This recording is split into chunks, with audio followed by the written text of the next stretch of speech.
Assalamualaikum warahmatullahi wabarakatuh. Kami dari kelompok 5 akan menjelaskan Islam dan tantangan radikalisme. Untuk selanjutnya, dijelaskan oleh teman saya.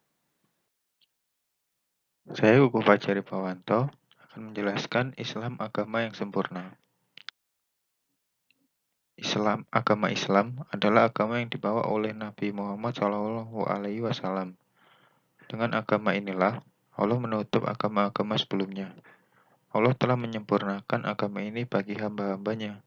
Dengan agama Islam ini pula, Allah menyempurnakan nikmat atas mereka. Allah hanya meridhoi Islam sebagai agama yang harus mereka peluk. Oleh sebab itu, tidak ada suatu agama pun yang diterima selain Islam. Allah berfirman pada surat As-Saff ayat 9, yang artinya, Dialah Zat yang telah mengutus Rasul-Nya dengan membawa petunjuk dan agama yang benar untuk dimenangkan di atas seluruh agama-agama yang ada, meskipun orang-orang musyrik tidak menyukainya. Lalu Allah juga berfirman pada surat Al-Imran ayat 85 yang artinya, dan barang siapa yang mencari agama selain Islam, maka tidak akan pernah diterima darinya. Dan di akhirat nanti, dia akan termasuk orang-orang yang merugi. Lalu, kenapa Islam disebut sebagai agama yang sempurna?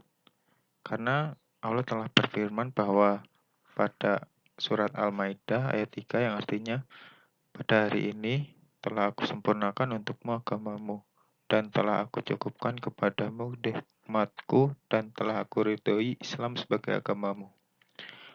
Lalu Al-Hafidz Ibnu Kaitsar rahimahullah ta'ala juga menjelaskan bahwa nikmat Allah yang sangat besar yang diberikan kepada umat ini. Tak kala Allah Subhanahu wa taala menyempurnakan agama mereka sehingga mereka tidak butuh agama yang lain selain agama mereka dan nabi lain selain nabi mereka, yaitu Muhammad Shallallahu alaihi wasallam. Lalu Allah Subhanahu wa taala menjadikan beliau sebagai penutup para nabi dan mengutusnya kepada seluruh manusia dan jin. Sehingga tidak ada yang halal kecuali yang beliau halalkan, dan tidak ada yang haram kecuali yang beliau haramkan. Tidak ada agama kecuali yang beliau syariatkan.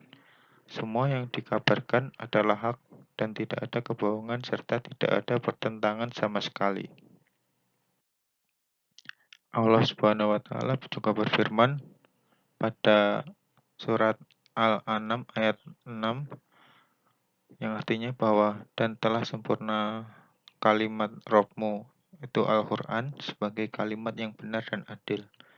Dan Allah juga berfirman kepada Rasulullah Shallallahu Alaihi Wasallam pada surat Al-Maidah ayat 48 yang artinya, dan kami telah menurunkan kepadamu Alkitab dengan benar sebagai pembenar kitab-kitab yang terdahulu serta batu ujian di atasnya. Agama Islam ini telah merangkum semua bentuk kemaslahatan yang diajarkan oleh agama-agama sebelumnya. Agama Islam yang beliau bawa ini lebih istimewa dibanding agama-agama terdahulu, karena Islam adalah ajaran yang bisa diterapkan di setiap masa, di setiap tempat, dan di masyarakat manapun.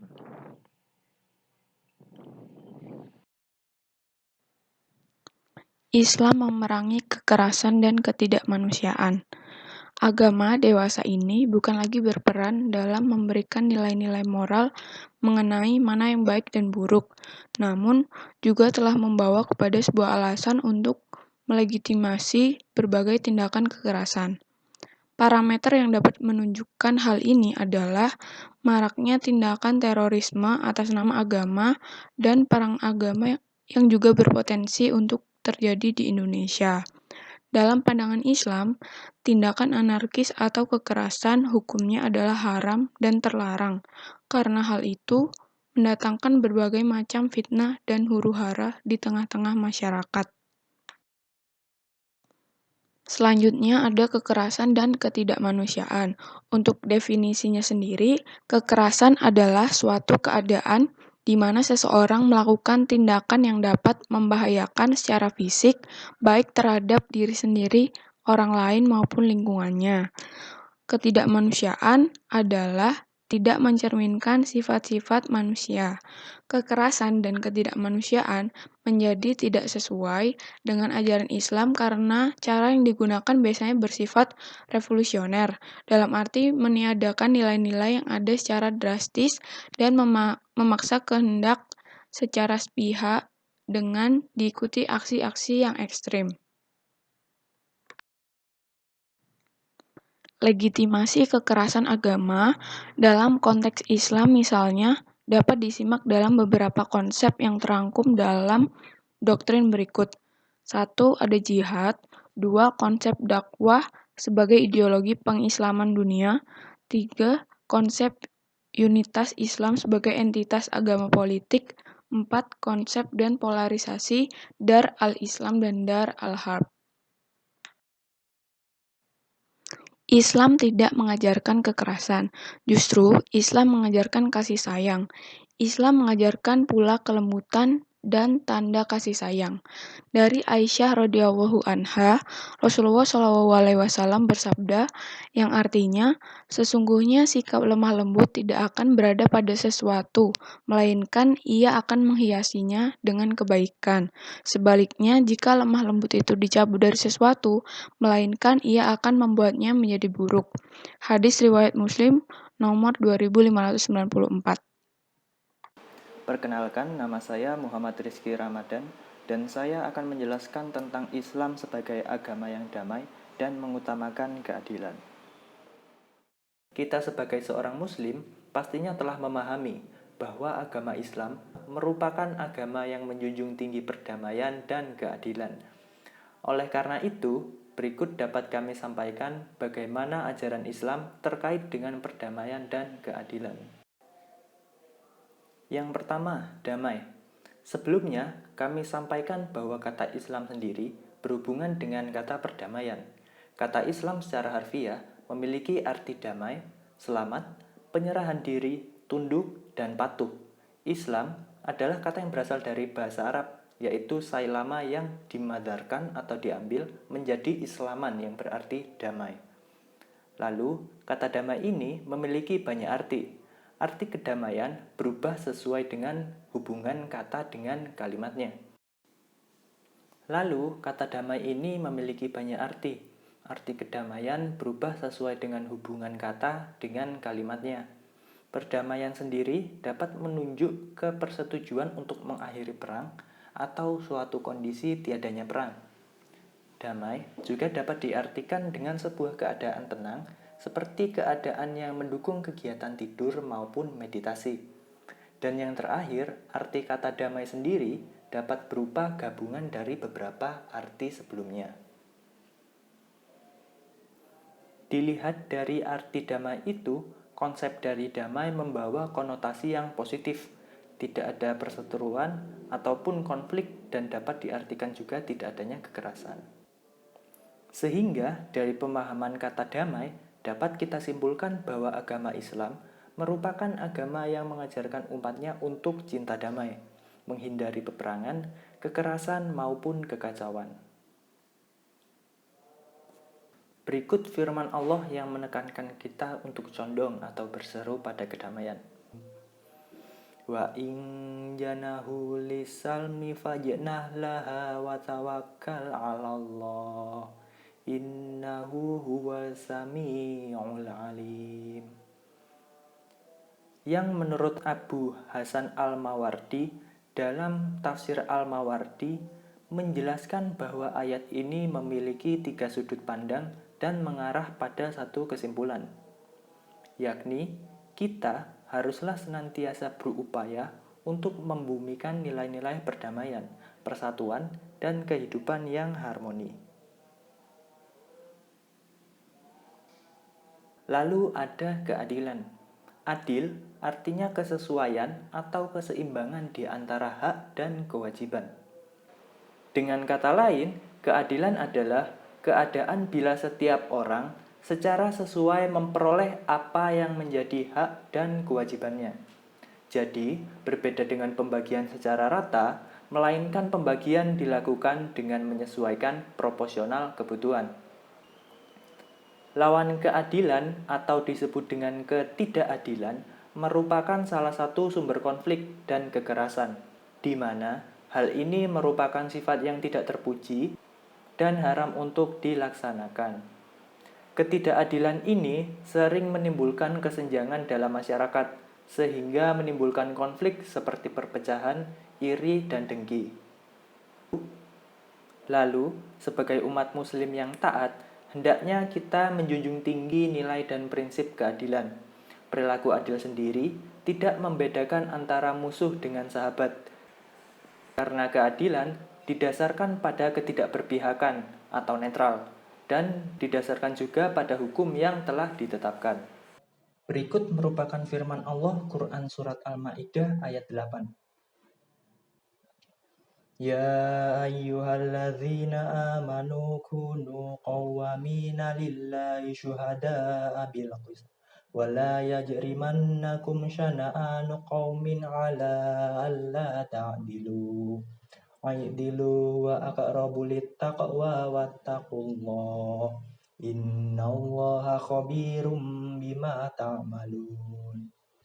Di mana ayat ini menjelaskan tentang kewajiban berbuat adil bagi orang yang beriman. Sebab orang yang berlaku adil akan lebih mudah mencapai ketakwaan kepada Allah. Ayat ini juga melarang kita untuk berbuat tidak adil, walaupun kepada orang yang tidak kita sukai sekalipun. Karena dalam menegakkan keadilan, kita hendaknya mengesampingkan emosi pribadi atau bersikap secara netral. Bahaya radikalisme bagi kehidupan umat muslim dan NKRI. Pengertian radikalisme. Radikalisme merupakan sebuah paham baru yang dibuat oleh sekelompok orang dengan berdasarkan agama, sosial, dan politik dengan tujuan mengubah suatu paham dan ideologi yang ada dengan menggunakan kekerasan. Radikalisme mendapat respon positif dari para penganutnya karena para pemimpin gerakan radikalisme ini menggunakan fondasi agama, sehingga banyak orang yang sudah terkontaminasi cenderung fanatik dan memaksakan paham agama yang dianutnya agar diterima masyarakat luas. Ancaman radikalisme bagi NKRI.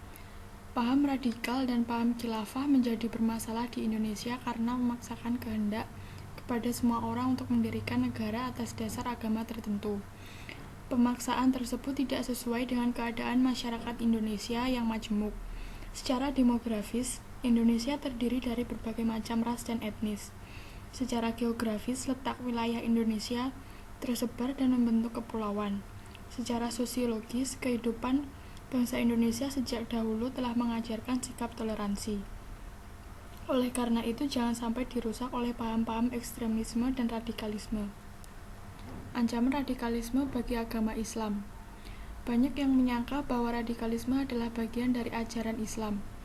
Perspektif tersebut muncul karena banyaknya iklan yang mengandung unsur propaganda, serta media-media dunia yang mengabarkan gerakan kelompok radikal Islam. Padahal dalam Islam diajarkan bahwa perbedaan dijadikan sebagai kekayaan, sekaligus pembelajaran agar bersikap saling menghargai. Allah telah menciptakan umatnya menjadi berbangsa-bangsa dan bersuku-suku agar dapat saling mengenal dan menghargai. Sebagai umat manusia, khususnya umat Islam seharusnya bisa mewajari adanya perbedaan. Agama Islam juga tidak didakwahkan dengan paksaan. Dalam hal ini, Allah berfirman dalam Quran Surat Al-Baqarah ayat 256 yang artinya, tidak ada paksaan dalam menganut agama Islam. Sesungguhnya telah jelas perbedaan antara jalan yang benar dengan jalan yang sesat. Barang siapa ingkar kepada tagut dan beriman kepada Allah, maka sungguh dia telah berpegang teguh pada tali yang sangat kuat yang tidak akan putus. Allah Maha Mendengar, Maha Mengetahui. Saya Radian Fitra. Di sini saya akan menjelaskan tentang contoh radikalisme serta cara menghindarinya. Pada presentasi kali ini saya mengangkat peristiwa Bom Bali 1 dan 2. Bom Bali 1 adalah rangkaian 3 peristiwa pengeboman yang terjadi pada malam hari tanggal 12 Oktober tahun 2002. Ledakan tersebut terjadi di Paddy's Pub, Sari Club, dan dekat kantor konsulat Amerika Serikat. Rangkaian pengeboman ini merupakan pengeboman pertama yang kemudian disusul oleh pengeboman dalam skala yang jauh lebih kecil yang juga bertempat di Bali pada tahun 2005, yaitu adalah rangkaian bom Bali 2. Tercatat 202 korban jiwa dan 209 orang luka-luka. Kebanyakan orang merupakan wisatawan asing yang sedang berlibur di Bali. Peristiwa ini dianggap sebagai peristiwa terorisme terparah dalam sejarah Indonesia.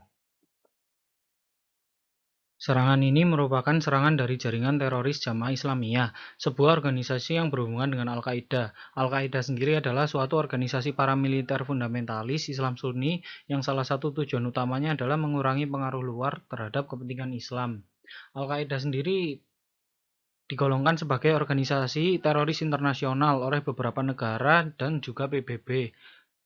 Kemudian Al-Qaeda ini pernah membuat teror di Indonesia, yaitu salah satunya adalah pengeboman Hotel Marriott Jakarta tahun 2003, yang kedua adalah pengeboman Kedutaan Besar Australia di Jakarta tahun 2009, dan yang ketiga adalah bom Bali 1. Kelompok teroris Islamis memiliki ciri khas melaksanakan serangan secara beruntun, dan pada waktu yang bertepatan seperti pada tanggal 11 September tahun 2009. Kemudian ada cara menghindari radikalisme. Yang pertama dengan cara memperkenalkan dan memahami ilmu pengetahuan dan ilmu agama dengan baik dan benar. Yang kedua meminimalkan kesenjangan sosial. Yang ketiga menjaga persatuan dan kesatuan bangsa untuk menimbulkan rasa saling memiliki satu sama lain. Yang keempat mendukung aksi perdamaian antar umat beragama. Yang kelima berperan aktif jika menemui aksi atau organisasi yang menganut paham radikalisme dan terorisme. Dan yang terakhir adalah menyaring informasi yang didapatkan dari orang lain.